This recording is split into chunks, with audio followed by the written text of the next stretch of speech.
기적은 그것을 믿는 사람들의 끝없는 도전과 헌신으로 만들어지는 것입니다. 한국은 바로 그 사실을 전 세계에 증명해 보이고 있습니다. 라고 말하는 미국의 IT 전문 저널리스트가 있습니다. 한국으로 출장을 제안을 받았을 때만 해도 이에 대해 회의적이었던 그녀는 한국에서 도대체 무슨 일을 겪고 저런 이야기를 하게 됐을까요? 지금 바로 알아보러 가시죠. 안녕하세요. 저는 실리콘밸리의 IT 전문 저널리스트 제니퍼 애덤스입니다. 지난 10년간 세계 각국의 기술 혁신을 취재해왔고 주요 IT 매체의 칼럼을 연재하고 있죠. 오늘은 제가 한국에서 경험한 놀라운 이야기를 들려드리려고 합니다. 이 이야기는 한국에 대한 제 편견이 완전히 깨어진 뒤 한국이라는 나라를 진정으로 이해하게 된 여정입니다. 처음 이 취재를 제안받았을 때만 해도 저는 꽤나 회의적이었어요. 한국의 반도체 산업이 세계 시장의 70%를 장악했다는 소식을 접하고도 그저 과장된 통계라고만 생각했으니까요. 아마도 메모리 반도체 같은 단순한 분야의 점유율이겠지 하는 생각이었습니다. 실리콘밸리에서의 제 일상은 늘 자부심으로 가득했습니다. 세계 최고의 기술 기업들이 모여있는 이곳에서 저는 수많은 혁신을 목격하며 글을 써왔죠. 구글의 양자 컴퓨터 연구소, 엔비디아의 AI 반도체 개발 현장, 애플의 자체 칩 설계 과정까지 그 누구도 실리콘밸리의 기술력을 의심하지 않았습니다. 특히 2019년 제가 인텔의 7나노 공정 개발 과정을 취재했을 때의 자신감이 컸어요. 당시 수석 엔지니어는 미국의 기술력은 여전히 세계 최고라고 자신 있게 말했고 저 역시 그 말을 조금도 의심하지 않았습니다. 퀄컴, AMD, 엔비디아와 같은 거대 기업들의 성공 스토리를 전하면서 제 안에는 미국 기술의 우월성이라는 강한 확신이 자리 잡고 있었죠. 한국의 기술에 대한 제 편견은 꽤 오래전부터 형성된 것이었습니다. 90년대 후반, 제 아버지는 한국산 컴퓨터를 구매하셨다가 크게 실망하신 적이 있었어요. 한국은 항상 일본을 따라가기만 하는 나라라는 말씀을 자주 하셨죠. 그 장면이 어린 시절의 저에게 깊이 각인되었나 봅니다. 그러던 어느 날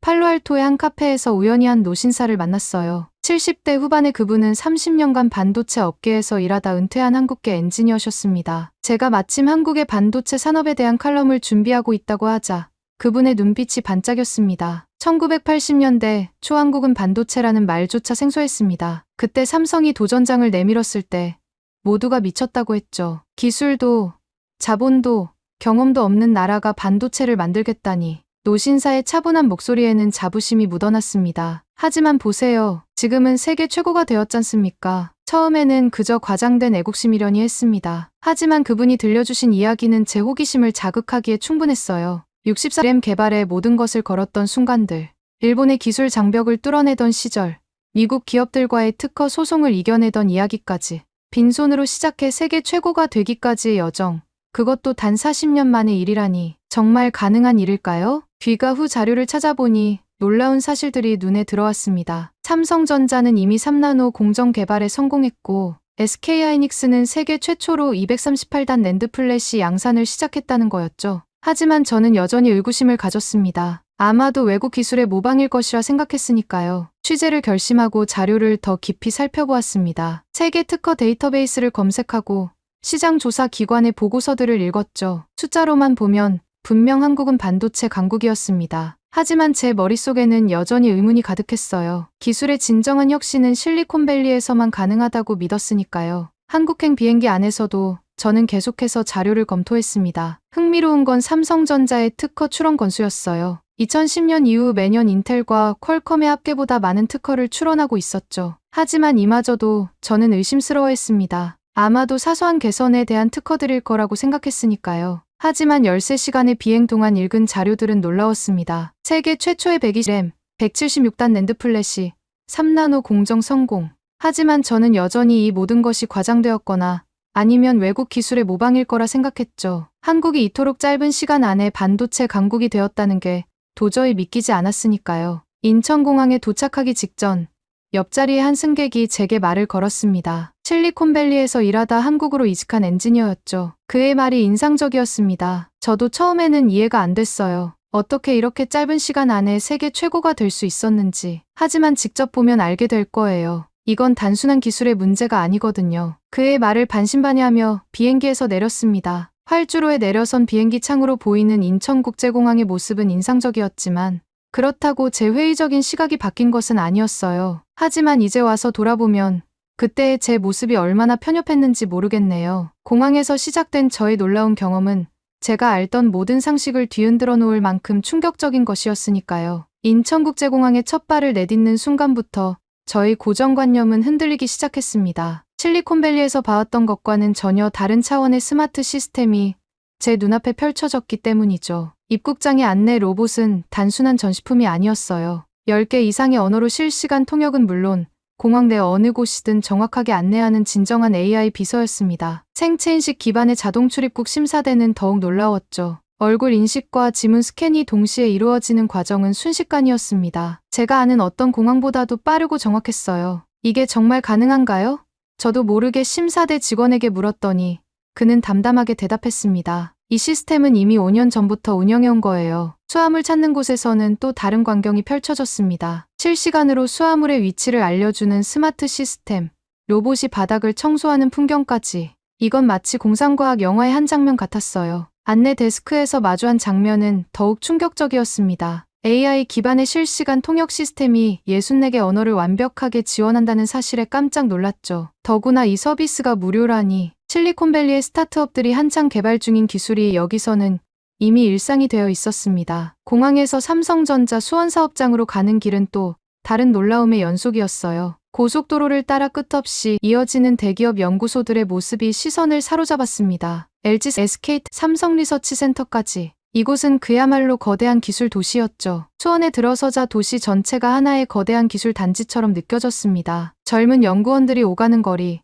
곳곳에 자리 잡은 스타트업 입주 건물들, 그리고 도시 곳곳에 설치된 스마트 시설물들까지. 이곳은 분명 제가 알던 한국의 모습이 아니었어요. 삼성전자 수원사업장의 정문에 도착하자 웅장한 건물들이 시야에 들어왔습니다. 30년 경력의 김민수 수석연구원이 저희를 맞이했죠. 그의 첫 마디가 인상적이었습니다. 이 자리가 40년 전만 해도 허허벌판이었다는 게 믿기시나요?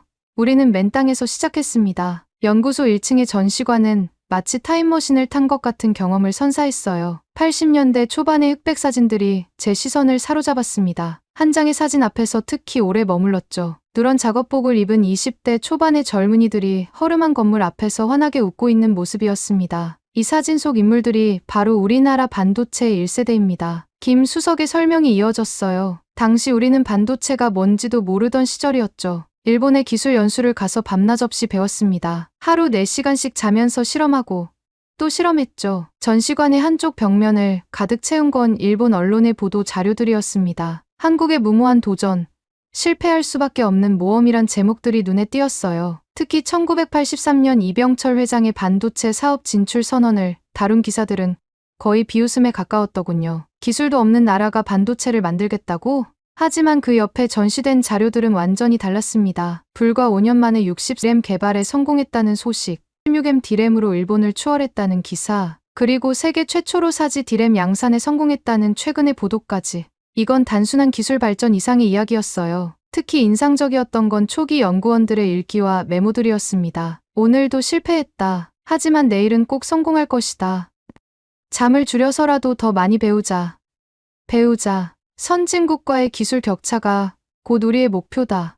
목표다. 이런 글들을 읽으며 가슴이 뭉클해졌어요. 이들의 도전이 없었다면 오늘날의 성과도 없었을 테니까요. 연구소 견학은 더 큰 충격이었습니다. 최첨단 클린룸에서 본 장비들은 영화에서나 보던 것들이었어요. 수천억 원대의 EUV 장비가 줄지어 서 있었고 연구원들은 우주복 같은 방진복을 입은 채 바쁘게 움직이고 있었죠. 이 장비들의 상당수가 우리가 직접 개발한 것들입니다. 연구원의 설명에 저는 그만 말문이 막혔습니다. 3나노 공정 라인을 보며 충격은 절정에 달했습니다. 세계에서 단 2곳만이 이 기술을 보유하고 있다는 사실이 믿기지 않았어요. 실리콘밸리의 기업들도 아직 달성하지 못한 기술이 눈앞에 있었으니까요. 이 공정 하나를 개발하는 데만 10년이 걸렸습니다. 수많은 실패를 겪었지만 포기하지 않았죠. 점심시간이 되자 구내식당은 마치 축제 현장 같았습니다. 한국의 전통 음식부터 세계 각국의 요리까지 다양한 메뉴가 준비되어 있었어요. 더욱 놀라웠던 건 식사 시간의 풍경이었습니다. 20대부터 60대까지 서로 다른 세대의 연구원들이 한 테이블에 모여 격이 없이 대화를 나누는 모습이 인상적이었죠. 우리는 수직적인 문화보다 수평적인 소통을 중요하게 생각합니다. 김 수석의 설명이었어요. 젊은 연구원들의 창의적인 아이디어와 선배들의 경험이 만날 때 진정한 혁신이 일어나니까요. 오후에는 반도체 연구소의 역사실을 둘러보았습니다. 1988년 세계 최초로 16M D램을 개발했을 때의 자료들이 특히 인상적이었어요. 당시 일본 언론은 이를 두고 기적이라고 표현했다고 합니다. 불과 5년 만에 후발주자에서 선두주자로 올라선 것은 정말 믿기 힘든 성과였으니까요. 석양이 물들 무렵 연구소 옥상 정원에서 잠시 쉬어갔습니다. 눈앞에 펼쳐진 수원의 전경을 바라보며 깊은 생각에 잠겼어요. 40년 전 이곳이 정말 허벌판이었다니. 그리고 그 빈 땅에서 세계 최고의 기술을 만들어냈다니. 불과 하루 만에 제가 한국의 기술력을 의심했던 것이 부끄러워지기 시작했습니다. 하지만 이건 시작에 불과했다는 걸 그때는 몰랐죠. 다음 날 찾아갈 경복궁에서 그리고 그 이후 인사동과 한옥에서 보게 될 한국의 또 다른 모습들은 제게 더 큰 깨달음을 안겨주게 될 테니까요. 아침 일찍 경복궁에 도착했을 때 제 마음속에는 여전히 많은 의문이 있었습니다. 어떻게 이렇게 짧은 시간 안에 세계 최고의 기술 강국이 될 수 있었을까요? 그 해답을 찾아 한국의 역사 속으로 걸음을 내딛었습니다. 궁궐의 웅장한 규모도 놀라웠지만 더욱 인상적이었던 것은 건축의 정교함이었어요. 단청의 문양 하나하나가 수학적 원리로 이루어져 있다는 가이드의 설명에 새삼 놀랐습니다. 한국의 장인들은 수백 년 전부터 이미 정밀성을 추구했다는 말에 깊이 고개를 끄덕이게 되었죠. 경회로의 연못가에 서서 바라본 풍경은 더욱 특별했습니다. 연꽃이 피어있는 고요한 연못 너머로 현대적인 고층 빌딩들이 보였어요. 그 순간 문득 깨달았습니다. 한국은 전통과 현대를 자연스럽게 조화시키는 특별한 능력이 있다는 것을요. 근정전 앞 넓은 마당에서는 한복을 입은 젊은이들이 사진을 찍고 있었습니다. 그들의 손에는 최신형 스마트폰이 들려 있었죠. 고궁의 기와와 현대적 디지털 기기가 만들어내는 이질적인 풍경이 오히려 자연스럽게 느껴졌어요. 인사동으로 향하는 길에서 만난 한 도예가의 이야기는 제게 깊은 인상을 남겼습니다. 우리는 전통을 단순히 보존하는 것이 아니라 현대에 맞게 재해석하고 발전시키는 것을 중요하게 생각해요. 그의 작품들은 도자기의 형태를 하고 있으면서도 현대적인 감각이 돋보였습니다. 좁은 골목길을 걷다 보니 이곳저곳에서 장인들의 숨결이 느껴졌어요. 한지공예, 목공예, 자수공예까지 그들의 작업실을 들여다보며 알게 된 사실은 이 장인들이 단순히 과거의 기술을 답습하는 것이 아니라는 점이었습니다. 전통 기법에 현대적 해석을 더해 새로운 가치를 창출하고 있었죠. 특히 인상 깊었던 건 젊은 장인들의 모습이었습니다. 전통 공예를 배우면서도 SNS로 소통하고 3D 프린터로 시제품을 만드는 모습은 신선한 충격이었어요. 전통이란 과거에 멈춰 있는 것이 아니라 현재와 함께 숨 쉬어야 하는 것이라던 청년 장인의 말이 가슴에 와닿았습니다. 저녁이 되자 북촌 한옥마을의 한 게스트하우스로 향했습니다. 전통 한옥에서의 하룻밤은 제게 또 다른 깨달음을 주었어요. 수백 년 된 목재와 첨단 냉난방 시스템이 공존하는 공간, 전통적인 마당과 현대식 욕실이 조화를 이루는 모습. 이것이 바로 한국이 이룩한 전통과 현대의 완벽한 균형이었습니다. 한옥 주인장과 나눈 대화도 뜻깊었어요. 우리 한옥의 구조를 보세요. 기둥과 보가 만나는 부분에는 못이 하나도 없습니다. 수백 년 전 우리 선조들은 이미 완벽한 모듈러 건축을 실현했던 거죠. 이런 정신이 오늘날 반도체 기술의 바탕이 된 것이라 생각합니다. 온돌방에 앉아 한국 전통차를 마시며 창밖의 달빛을 바라보았습니다. 마당의 돌담에 비친 달빛과 LED 조명이 만들어내는 그림자가 마치 한 폭의 수묵화 같았어요. 문득 깨달았습니다. 한국의 기술력은 단순히 현대에 이루어진 것이 아니라 수백 년을 이어온 장인 정신과 혁신의 DNA가 만들어낸 결실이라는 것을요. 밤이 깊어갈수록 이곳에서 보낸 하루가 특별하게 느껴졌습니다. 경복궁의 정교한 건축술, 인사동 장인들의 섬세한 손길, 한옥의 과학적인 구조, 이 모든 것들이 오늘날 한국이 이룩한 기술력의 근간이 되었다는 사실을 이해하게 되었어요. 깊어가는 밤, 창호지 너머로 스며드는 달빛을 바라보며 생각했습니다. 이제 조금씩 한국이라는 나라가 이해되기 시작했어요. 전통과 현대를 아우르는 이들의 지혜로운 균형 감각이 어떻게 불가능을 가능으로 만들어왔는지 말입니다. 한옥에서의 아침은 고요했습니다. 전통 찻잔에 담긴 따뜻한 차를 마시며 오늘의 취재를 준비했어요. IMF 외환위기 당시 반도체 사업을 이끌었던 임원들을 만나러 가는 날이었습니다. 솔직히 말하면 궁금증이 가득했어요. 국가적 위기 상황에서도 어떻게 미래를 향한 투자를 멈추지 않을 수 있었을까요? IMF 아카이브 센터는 서울 여의도에 있었습니다. 1997년 당시의 신문과 방송 보도들이 벽면 가득 전시되어 있었어요. 한국 경제 붕괴 직전, 기업들 줄도산 위기, 실업자 100만 명 돌파. 그 시절의 절박함이 고스란히 전해져 왔습니다. 이곳에서 만난 첫 번째 인물은 당시 삼성전자 반도체 부문 책임자였던 정태영 전 부회장이었어요. 매일 아침이 지옥 같았습니다. 환율은 치솟고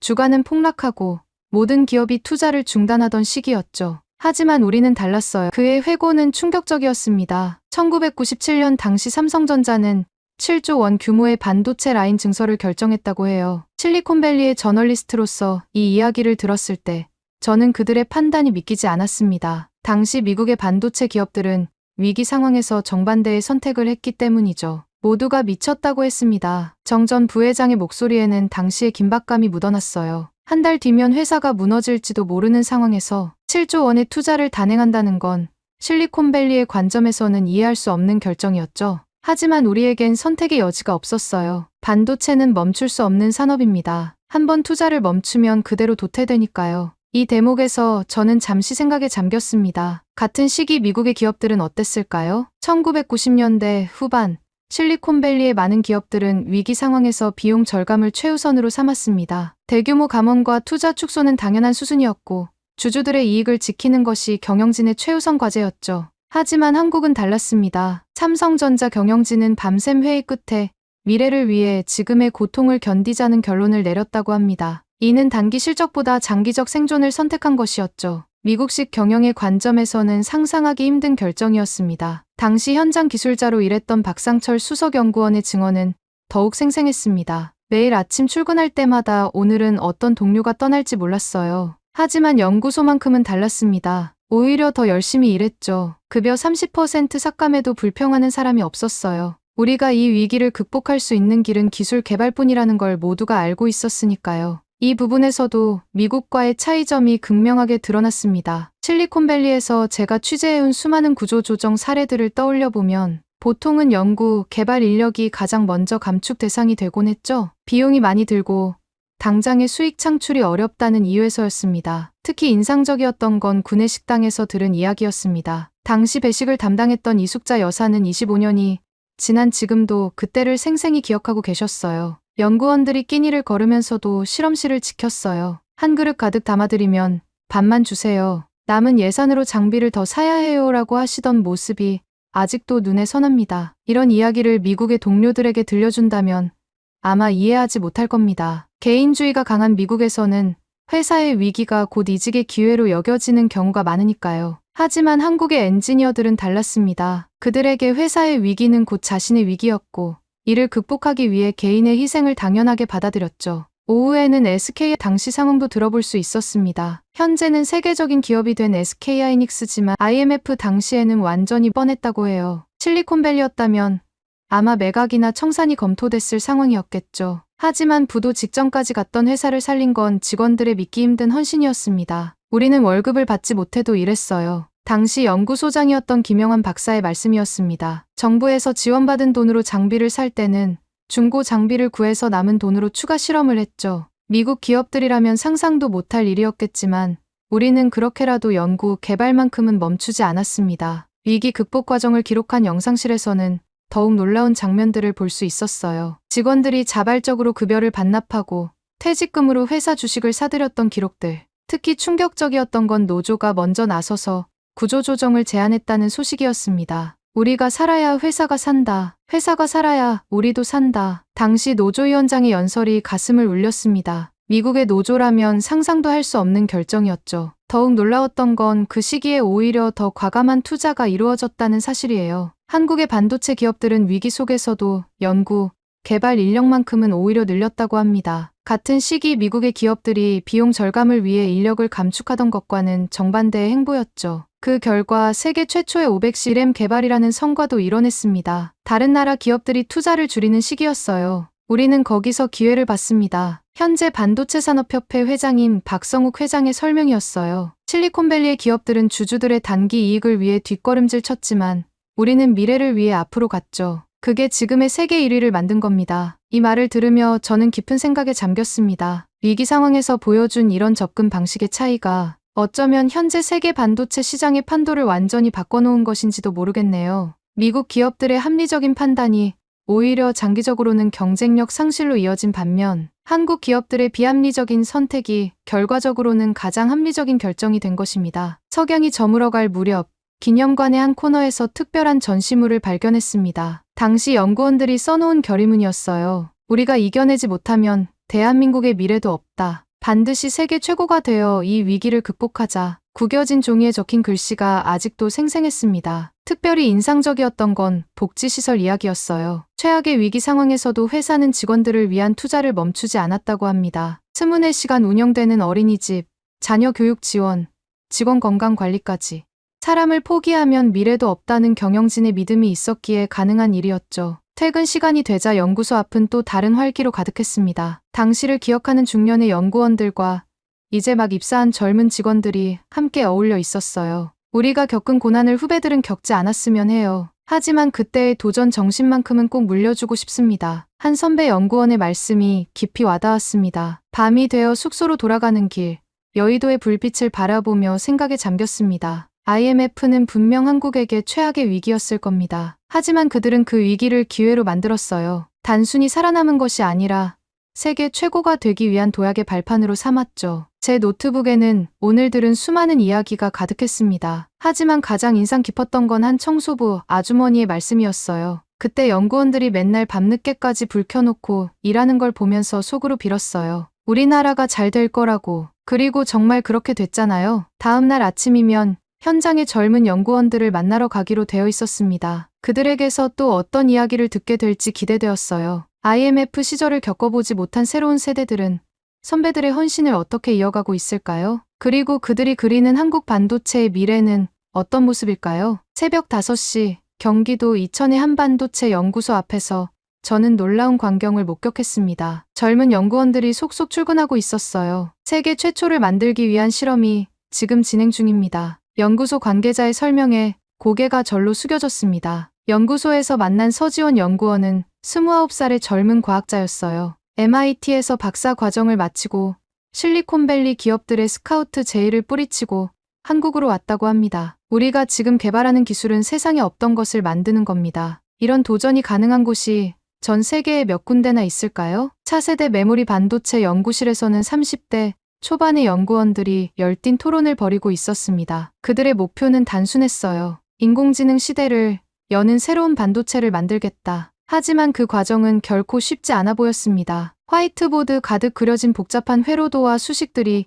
이를 증명하고 있었죠. 선배님들이 이루어낸 성과가 때로는 부담스럽기도 해요. 한 여성 연구원의 솔직한 고백이었습니다. 하지만 그분들이 그랬듯이 우리도 불가능을 가능으로 만들 자신이 있습니다. 지금 우리가 연구하는 기술이 10년 후에는 세계 표준이 될 거예요. 오전에는 신입 연구원 교육 과정도 참관할 수 있었습니다. 놀라웠던 건 기술 교육만큼이나 도전 정신을 강조한다는 점이었어요. 1세대 연구원들의 이야기를 배우고 그들의 현장을 직접 방문하는 프로그램이 있었습니다. 기술은 변해도 우리의 정신만큼은 변하지 않아야 합니다. 점심시간에 마주한 풍경도 인상적이었어요. 연구동 카페테리아에서는 다국적 연구진들이 한데 어우러져 있었습니다. 독일, 미국, 일본, 인도 등 세계 각국의 과학자들이 모여 있었죠. 이제 한국은 글로벌 인재들이 꿈을 이루기 위해 찾아오는 나라가 되었습니다. 오후에는 특별한 만남이 있었습니다. 20대부터 60대까지 3세대의 연구원들이 한자리에 모였어요. 1세대 연구원은 도전 정신을, 2세대는 기술 혁신을, 그리고 새로운 세대는 미래 비전을 이야기했습니다. 서로 다른 시대를 살았지만 그들의 눈빛에서는 같은 열정이 느껴졌어요. 우리는 단순히 반도체만 만드는 게 아닙니다. 한 젊은 연구원의 말이 특히 기억에 남네요. 인공지능, 자율주행, 우주 탐사까지 우리가 만드는 반도체는 인류의 미래를 여는 열쇠가 될 거예요. 실험실 투어에서는 더욱 놀라운 광경을 목격했습니다. 양자 컴퓨팅을 위한 차세대 반도체 연구가 한창이었어요. 5년 전만 해도 이런 연구는 미국이나 가능하다고 했습니다. 하지만 보세요. 이제 우리가 세계를 선도하고 있잖아요. 해질 무렵 연구소 옥상 정원에서 특별한 모임을 볼 수 있었습니다. 영 사이언티스트 포럼이라고 하더군요. 20대 후반에서 30대 초반의 젊은 연구원들이 자발적으로 만든 모임이었어요. 미래 기술에 대한 그들의 토론은 한 편의 공상과학 영화 같았습니다. 10년 안에 양자 컴퓨터용 메모리를 상용화하는 게 목표예요. 매를 닮은 뉴로모픽 반도체로 AI 혁명을 일으킬 거예요.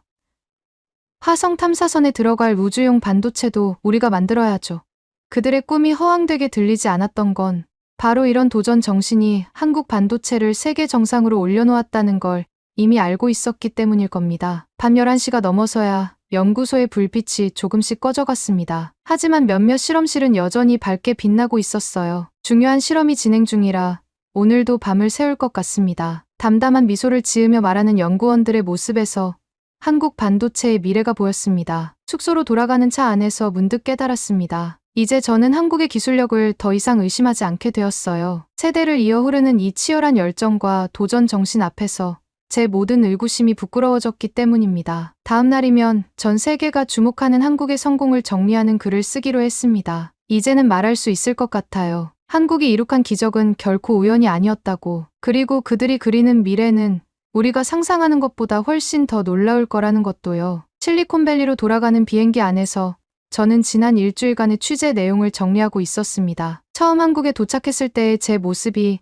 마치 다른 사람처럼 느껴졌어요. 이제는 알겠습니다. 왜 전 세계가 한국의 기술력에 주목하는지, 그리고 그들이 이룩한 성과가 얼마나 위대한 것인지를. 공항에서 만난 한중년 신사의 말씀이 특히 기억에 남네요. 우리는 한강의 기적을 넘어 이제는 미래의 기적을 만들어가고 있습니다. 그의 말씀처럼 한국은 더 이상 과거의 영광에 머무르지 않고 있었어요. 그들은 이미 인류의 새로운 미래를 설계하고 있었습니다. 제 칼럼의 제목은 이렇게 정했습니다. 한국이 세계를 이끄는 이유, 불가능을 가능으로 만드는 나라. 평소에 제 글쓰기 스타일과는 달랐지만 이번만큼은 제 감동을 그대로 전하고 싶었어요. 기사의 첫 문단은 이렇게 시작했습니다. 기술의 진보는 단순한 지식의 축적이 아닙니다. 그것은 불가능을 가능으로 만드는 인간의 의지, 그리고 더 나은 미래를 향한 끝없는 도전 정신의 결실입니다. 한국은 바로 그 사실을 전 세계에 증명해 보이고 있습니다. 귀국 후 처음 맞이한 월요일 아침, 실리콘밸리의 동료들은 제 변화를 단번에 알아챘다고 해요. 제니퍼,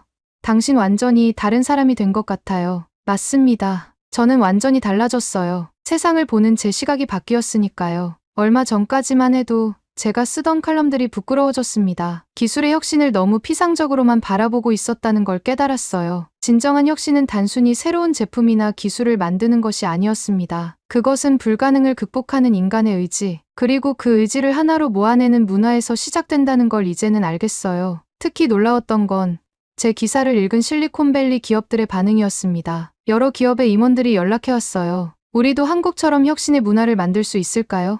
이제는 한국이 세계의 롤모델이 된 거죠. 지난주 스탠포드 대학의 한 강연에 초청받았습니다. 주제는 글로벌 기술 혁신의 새로운 패러다임이었어요. 강단에 서서 한국에서의 경험을 이야기하는데 문득 울컥하는 감정이 차올랐습니다. 제가 본 것은 단순한 성공 스토리가 아니었으니까요. 그것은 인간의 무한한 가능성에 대한 이야기였습니다. 얼마 전에는 팔로알토의 그 카페를 다시 찾았어요. 제게 한국행을 권했던 그 노신사를 만나고 싶었거든요. 다행히 그분은 그날도 같은 자리에 계셨습니다. 어떠셨나요?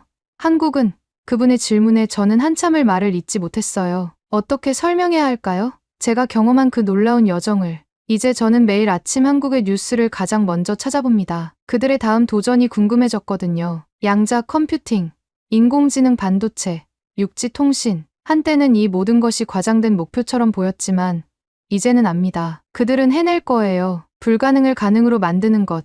그게 바로 한국이니까요. 기적은 우연히 일어나지 않습니다. 제 최근 칼럼의 마지막 문장입니다. 기적은 그것을 믿는 사람들의 끝없는 도전과 헌신으로 만들어지는 것입니다. 한국은 바로 그 사실을 전 세계에 증명해 보이고 있습니다. 이제 여러분께 마지막 말씀을 드리고 싶습니다. 제가 편견 어린 시선으로 한국을 바라보았던 것을 사과드립니다. 하지만 동시에 감사드립니다. 제게 이런 깨달음을 얻을 수 있는 기회를 주셔서 이제 저는 다시 태어난 것 같은 기분으로 새로운 글을 쓰고 있습니다. 한국이 보여준 기적은 이제 시작일 뿐이라는 걸 세상에 알리기 위해서요. 오늘의 사연은 여기까지입니다. 그럼 오늘 이야기 재미있게 들으셨다면 잊지 말고 좋아요 꼭 눌러주세요. 꼭 사연 관련이 아니더라도 하실 말씀이 있으시다면 댓글도 꼭 남겨주시고요. 더 좋은 사연을 발굴해내고 여러분들께 재미있게 전달하는데 큰 힘이 됩니다. 흥미진진히 소개해드리는 다음 이야기가 듣고 싶으시다면 구독과 알림 설정하시면 빠르게 소식 들으실 수 있습니다. 그럼 저는 다시 흥미진진한 사연을 들고 찾아뵐게요. 또 만나요.